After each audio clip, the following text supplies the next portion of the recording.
تو یہ وہ جگہ تھی جہاں اللہ تعالیٰ نے آدم علیہ السلام کا اور فرشتوں کا جب کرایا تو کہ جناب جو ہمیں پتہ ہے ہمیں تو اتنا پتہ ہے،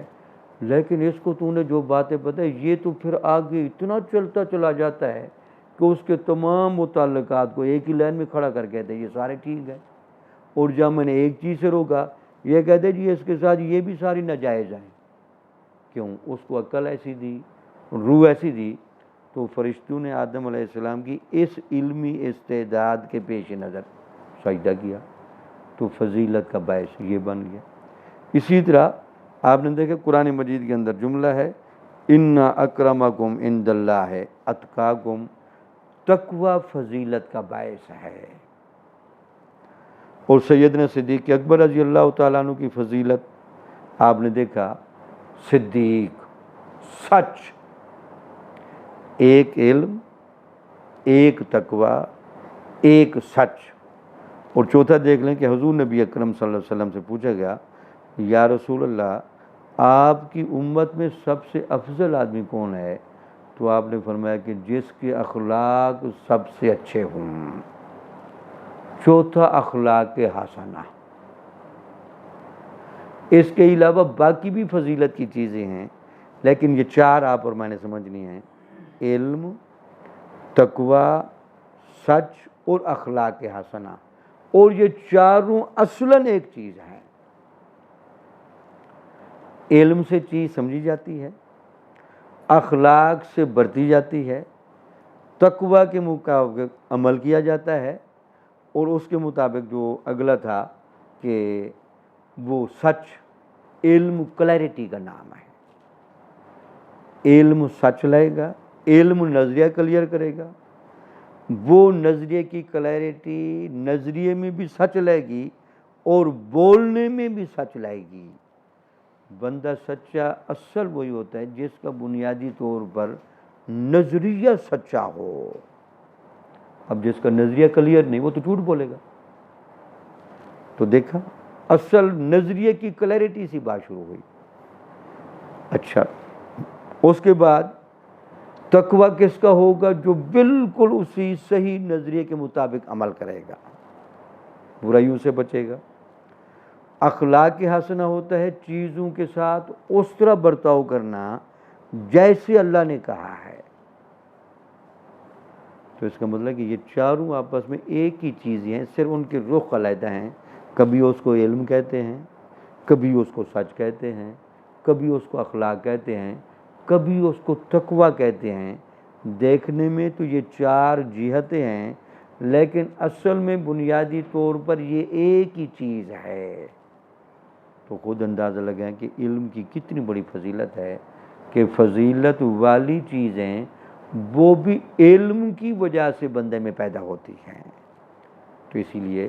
صوفیہ کرام نے حالانکہ تصوف کے بارے میں بات کر رہے ہیں تو علم کی فضیلت پر حضور داتا صاحب نے تفصیلی گفتگو اس لیے کی تاکہ لوگ یہ سمجھتے ہیں جی صوفیہ کا علم سے کوئی تعلق نہیں ہوتا۔ تو ابھی تک آپ جو لوگ علم کی تردید کرتے ہیں اور علم میں محنت نہیں کرتے، اس سے جان چھڑاتے ہیں، اب بھی آپ انہی کے بارے میں گفتگو کر رہے ہیں۔ آپ کہتے ہیں کہ جو لوگ یہ کہتے ہیں کہ ہم علم نہیں پڑھتے، وہ اسلام کا خوبصورت چہرہ دیکھ ہی نہیں سکتے۔ تو اس کا مطلب اسلام کی نورانیت، اسلام کی روحانیت اور اسلام کا چمکتا ہوا چہرہ یہ صحیح دلائل کی بنیاد پر کلیئر ہوگا۔ جب تک صحیح دلائل پر اترے گا نہیں، پہنچے گا نہیں، سمجھے گا نہیں، تو اسلام کا یہ حسن و جمال والا چہرہ اس کے سامنے نہیں آ سکتا۔ اب دوسرا انہوں نے یہ لکھا، وہ جو لوگ تھے ملحد یا اس طرح کے صوفیہ، بنیادی ان میں جو خامی تھی وہ یہ تھی کہ ان کے اندر تکبر بڑا تھا، اپنے بارے میں ایک رائے رکھ لی، اپنے آپ کو بڑا سمجھ لیا۔ دوسرے کو نقطہ نظر پر غور و فکر کرنا، دوسرے کی بات کو سننا،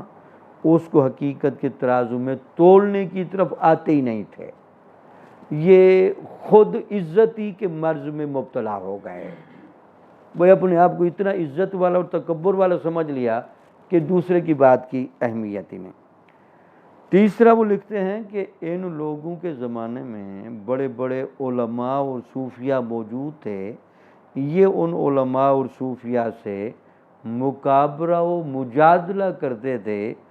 بات سمجھنے کے لیے بحث نہیں کرتے تھے۔ جب بھی ان کا آمنا سامنا ہوا ان لوگوں سے تو ہمیشہ تکبر کا اظہار کیا، جھگڑے کی بات کی، لڑ پڑے، اور اس کے بعد کہتے ہیں کہ ہوا اس سے کیا، خود بھی حقیقت سے محروم ہوئے، معاشرے میں بے عزت بھی بڑے ہو گئے اور حق سے بھی دور ہو گئے۔ تو حضور داتا سے فرماتے ہیں کہ اگر یہ لوگ حقیقت پسند ہوتے، علم پر آ جاتے تو اسلام کا خوبصورت چہرہ دیکھتے، اگر تکبر کے مر سے نکل آتے، اولیاء اور صحیح علماء کی صحبت میں بیٹھتے، اور ان سے اگر اختلاف بھی تھا تو اس کو دلائل کی بنیاد پر کلیئر کرتے تو حق آشنا ہو جاتے، اور اس کے بعد ان کو عزت بھی ملتی اور یہ حق اور سچ پر پورا بھی اتر آتے۔ اب آپ نے دیکھا کہ سوفسطائیہ کا نقطہ نظر تفصیل سے بیان کیا اور جاہل صوفیاء کی آپ نے مذمت کی۔ تو آپ نے دیکھا یہ تصوف کے اندر بہت سارا دبستان جو ہمارا خراب ہوا، یہ کچھ صوفیاء نے جو تصوف کے گہرے اثرات مرتب ہونے تھے اس کی بجائے ناقص اثرات مرتب ہوئے۔ تو اس کی ایک وجہ یہ ہو گئی کہ ایسے ناقص لوگوں کو معاشرے میں سروائیو کرنے کا موقع ملا تو انہوں نے اپنی مجلس میں علم کی فضیلت کا پرچار کرنے کی بجائے علم کو جہالت کے ساتھ جوڑا اور جاہل رہنے کو علم حاصل کرنے سے فضیلت دی۔ اب خود لکھتے ہیں سیدنا داتا گنج بخش رحمۃ اللہ علیہ خود فرماتے ہیں کہ مجھے ایک ایسے شخص سے بحث کا اتفاق ہوا، مجھے بھی ایک ایسے بندے سے اتفاق ہوا کہ ایک بندہ اس طرح کا مجھے مل گیا۔ اب لکھتے کیا ہیں، جسے لوگ علم سے منسوب کر کے اہل علم خیال کرتے تھے۔ یعنی لوگوں نے مجھے کہا حضور داتا صاحب ذرا سنبھل کے، یہ عام بندے سے آپ کی بات نہیں، یہ علم والا بندہ ہے۔ اب حضور داتا صاحب کہتے ہیں کہ جب میرا آمنا سامنا ہوا، حالانکہ وہ رعونت و تکبر کی کلاہ کا نام علم، نفسانی پیروی کا نام سنت اور شیطان کی موافقت کا نام ائمہ کی سیرت رکھے ہوئے تھا۔ حضور داتا صاحب تو پھر گہری نگاہیں رکھتے نا، یہ تو پھر بندے کی شکل ہی نہیں دیکھتے، یہ تو پھر بندے کے دل و دماغ کے اندر کا ماحول بھی پڑھتے ہیں۔ وہ کہتے ہیں میرا آمنا سامنا ہوا، گفتگو تو جو میں نے کی سو کی، میں ویسے اس بندے کی اندر کی کیفیت بتاؤں،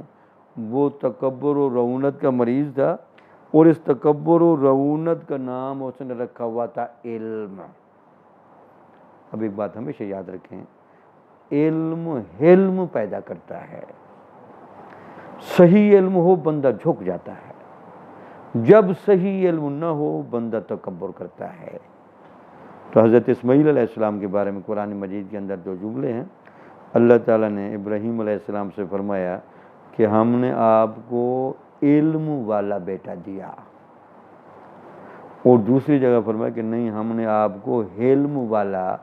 اسماعیل عطا فرمایا۔ تو علم اور حلم آپس میں بھائی ہیں، جہاں صحیح علم ہوگا وہاں حلم ہوگا۔ کیوں؟ علم نظریات کھولتا ہے، حقیقت پسند بناتا ہے، اصل تک پہنچاتا ہے۔ جب بندے کو کسی کی اصلیت کا علم ہو جائے تو اگر ایک بندہ جاہل بھی ہے تو دوسرا آدمی اس کی جہالت کو دیکھ کر بھی اس سے نرمی سے پیش آتا ہے، یار یہ بندہ تو بنیادی طور پر ناواقف ہے، اس سے کیا لڑائی کرنی ہے، تو اس کو تو سمجھانا چاہیے، پیار دینا چاہیے، یہ تو ایک مریض ہے۔ تو مریض سے نفرت نہیں کی جاتی، مریض سے تو پیار کیا جاتا ہے۔ تو آپ نے دیکھا وہ تکبر کا مظاہرہ نہیں کرے گا، وہ علم پر آئے گا۔ تو حضور داتا صاحب کہہ رہے ہیں کہ وہ جو علم جس کا نام رکھتا تھا، ایک تو جب میں نے اس کو دیکھا کہ رعونت و تکبر ہے اور ساتھ عالم بھی ہے، اور نفسانی پیروی کا نام سنت، اور دوسرا جب میں نے دیکھا یہ تو نفسانی خواہشات کا مریض ہے اور یہ تو ہر وقت اگر حدیثوں کو بھی پڑھتا ہے تو اس پیرا میں پڑھتا ہے کہ جہاں میرے نفس کی پیروی زیادہ ہو میں اس حدیث کو لے لوں۔ حدیث حقائق کون سے بیان کرتے اس کو نہیں، حدیثیں وہ ان جگہوں کی پڑھتا ہے جہاں اس کے کھانے کا مسئلہ، پینے کا مسئلہ، خواہش نفس کا مسئلہ، شادی کا مسئلہ، دیگر مالی مفادات، یہ چیزیں پوری ہوں، اس کو عزت ملے، تکریم ملے، وہ چیزیں پڑھتا ہے، حدیثوں سے پڑھ پڑھ کر سناتا ہے۔ تو اس کا مطلب بنیادی طور پر ہے یہ نفسانی خواہشات کا مریض، اور سناتا اس پر سنت ہے، حدیثیں پڑھتا ہے۔ تیسرا آپ نے جملہ فرمایا شیطان کی موافقت کا نام ائمہ کی سیرت رکھے ہوئے ہے۔ جب میں نے اس کا مطالعہ کیا اور دیکھا تو میں نے کہا یہ بندہ تو شیطان کے بڑا قریب ہے، اس کو تو کسی وقت بھی شیطان پھسلا سکتا ہے۔ تو میں نے دیکھا کہ وہ کہتا تھا جی ہم یہ علماء میں ہیلے ہوتے ہیں نا، جی یہ نہیں ہو سکتا پھر یہ کر لیں، یہ نہیں ہو سکتا تو یہ کر لیں، یہ جو ہیلے تراشنا، گنجائش نکالنا، احتیاط اور تقوی کی جگہوں کو چھوڑ دینا، چونکہ صوفیہ ہمیشہ احتیاط اور تقوی کی جگہ پر کھڑے ہوتے ہیں، اگرچہ فقہا کے اس کی گنجائش بھی ہوتی ہے، لیکن چونکہ بعض اوقات ہیلا، تعویلات اور اس طرح کی چیزیں یہ ایک گنجائش نکالتی ہیں، جواز نکالتی ہیں، اور جواز کے رستے سے بندہ نکلتے نکلتے وہ غلط جگہ پر پھنس جاتا ہے۔ تو حضور داتا صاحب فرما رہے ہیں کہ یہ شیطان کی موافقت کرنے والا بندہ تھا۔ جب میں اس کو کہتا تھا کہ آپ ایک جگہ پر کیوں نہیں کھڑے ہوتے، کبھی کوئی بات، کبھی کوئی بات، کبھی کوئی بات، تو وہ کہتا ہے جناب یہ میرا اختلاف نہیں، یہ ہمارے ائمہ کا اختلاف ہے، تو آپ ائمہ کے اختلاف کی گنجائش کے پیش نظر مجھے بھی گنجائش پیدا کرنے دیں۔ تو حضور داتا صاحب رحمۃ اللہ علیہ نے کہا جی اس طرح کے بندے کے ساتھ میری ملاقات ہوئی، اس کے اندر میں نے 3 مرد دیکھے، تکبر بہت زیادہ تھا، نفسانی خواہشات کا مریض تھا، اور وہ ہمیشہ گنجائش اور ہیلے کی تلاش میں ہی رہتا تھا۔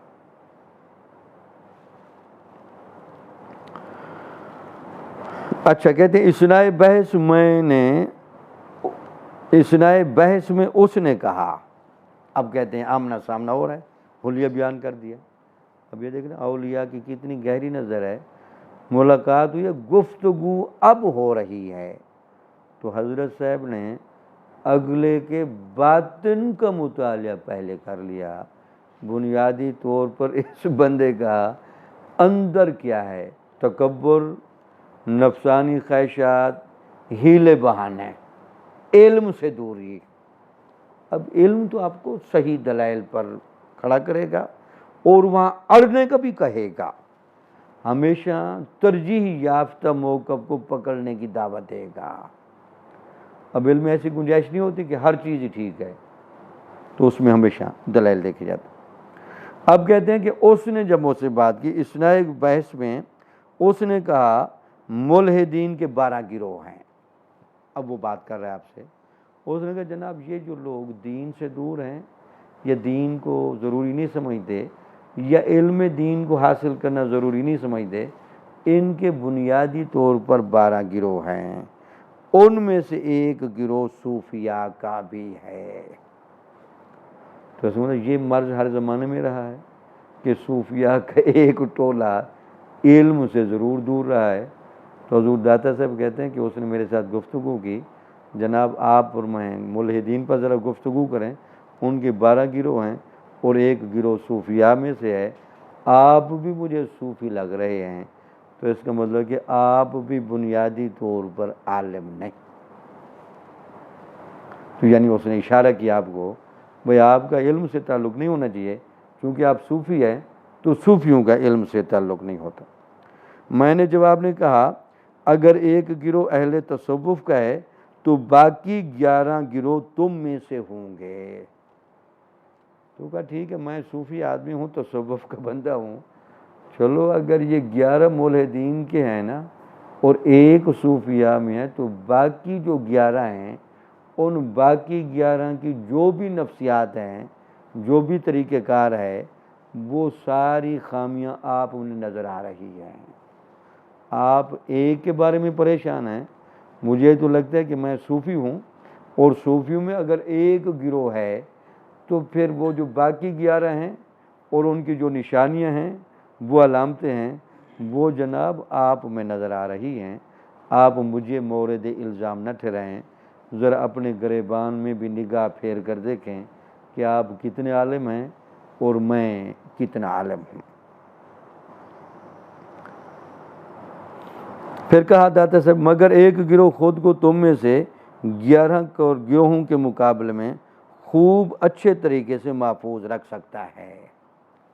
تو اس نے کہا اس کا مطلب کہ صوفیاء کے اندر ایک گروہ ہے نا جو یہ رائے رکھتا ہے، تو پھر ملحدین کے جو باقی 11 گروہ ہیں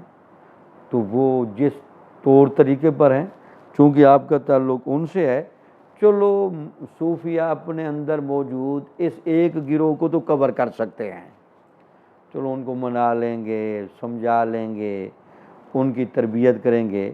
لیکن باقی ملحدین کے 11 گروہ ہیں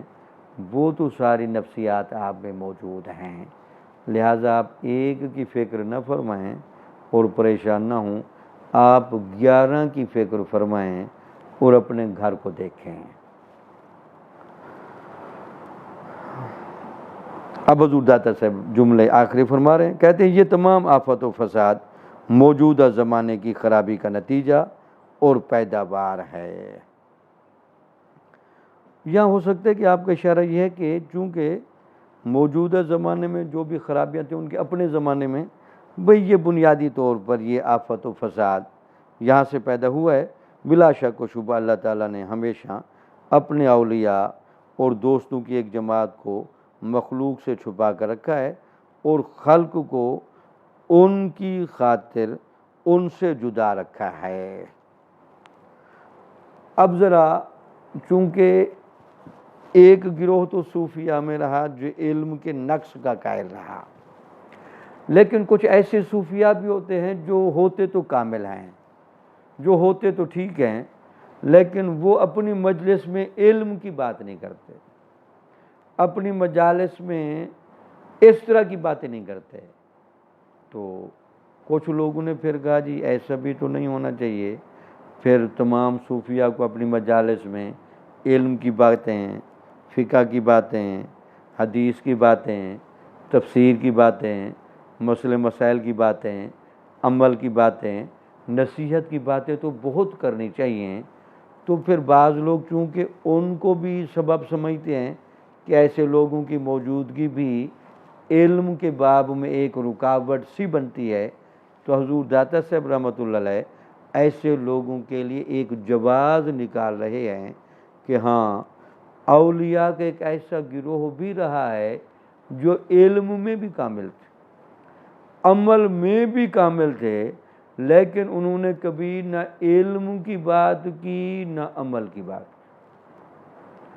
وہ ہمیشہ خاموش رہ کر چلتے رہے۔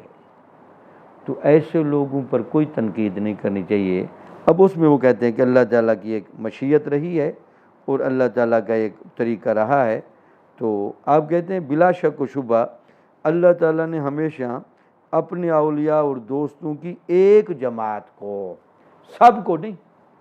یعنی اللہ کے اولیاء میں سے کچھ لوگ ایسے بھی گزرے ہیں جو ایک اولیاء اور دوستوں کی ایک جماعت کو مخلوق سے چھپا کر رکھا ہے، رہتے وہ مخلوق میں ہیں لیکن وہ ولی کے طور پر، عالم کے طور پر مشہور نہیں ہوتے، ہوتے ولی بھی ہیں، عالم بھی ہیں،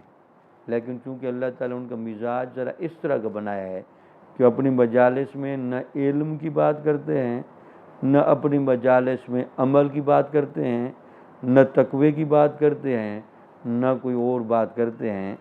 ایسے لوگوں پر بھی بعض لوگ چونکہ تنقید کرتے ہیں، تو حضور داتا سے فرماتے ہیں کہ یہ اللہ کی منشا ہے، ایسے طبقے نے رہنا ہے اور خلق کو ان کی خاطر ان سے جدا رکھا ہے۔ اللہ نے مخلوق کے دلوں میں ان کی مقبولیت نہیں رکھی،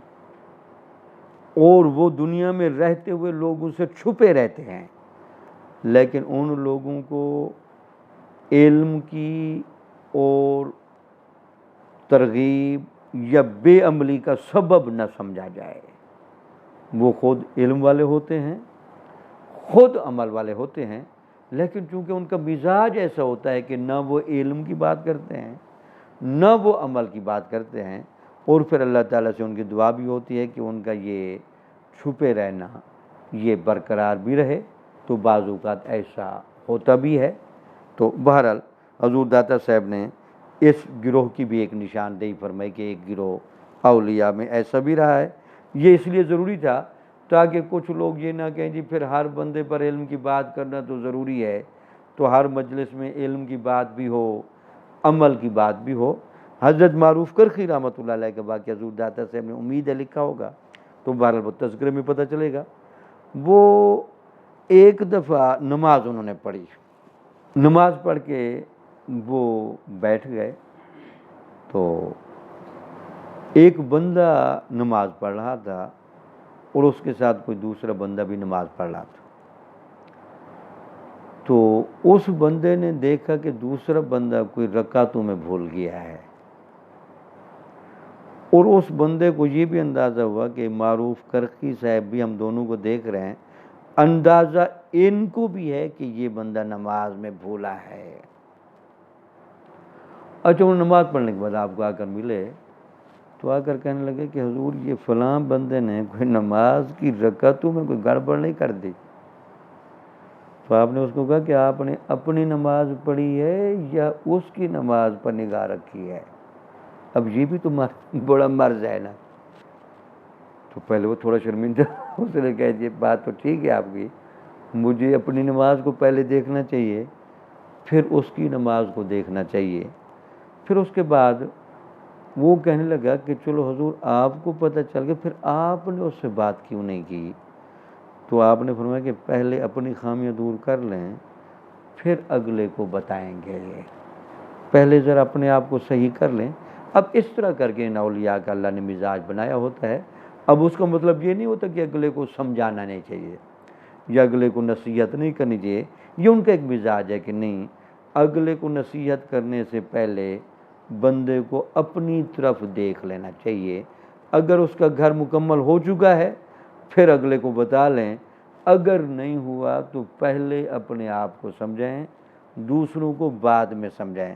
اگرچہ یہ اصول نہیں، یہ استثناء ہے، اصول تو یہی ہے کہ اگر آپ کو خامی کا علم ہو تو آپ اگلے کو خامی بتائیں، لیکن اگر آپ خود اس مشرب پر آ جائیں کہ نہیں پہلے مجھے اپنے آپ کو صحیح کرنا چاہیے تاکہ لوگ میری بات کو مانیں۔ علماء اور صوفیاء میں اس حوالے سے ایک اختلاف ضرور رہا ہے،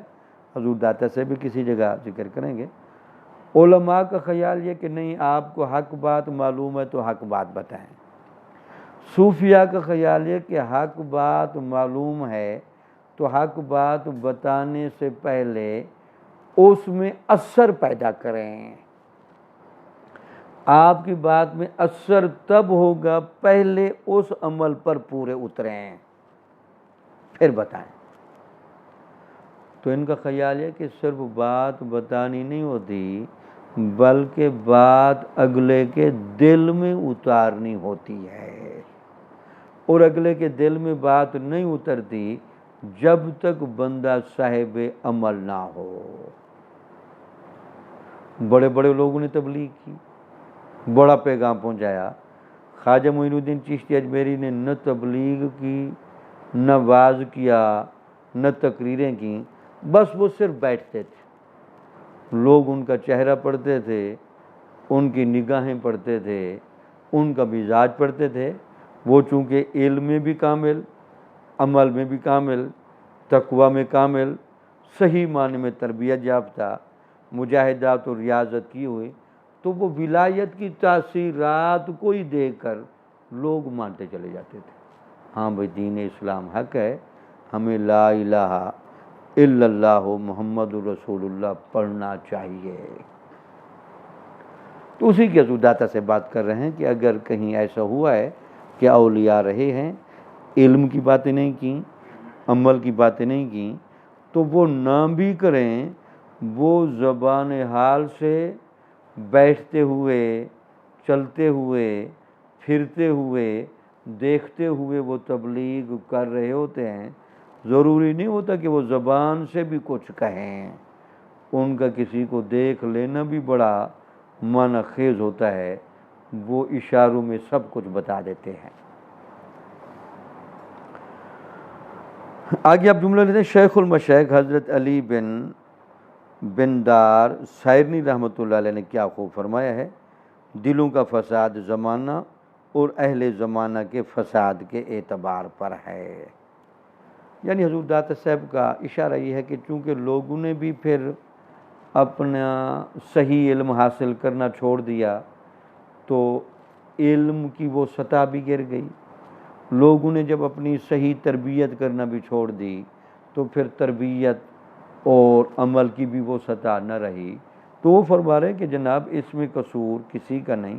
یہ تو پھر انسانوں کا قصور ہے۔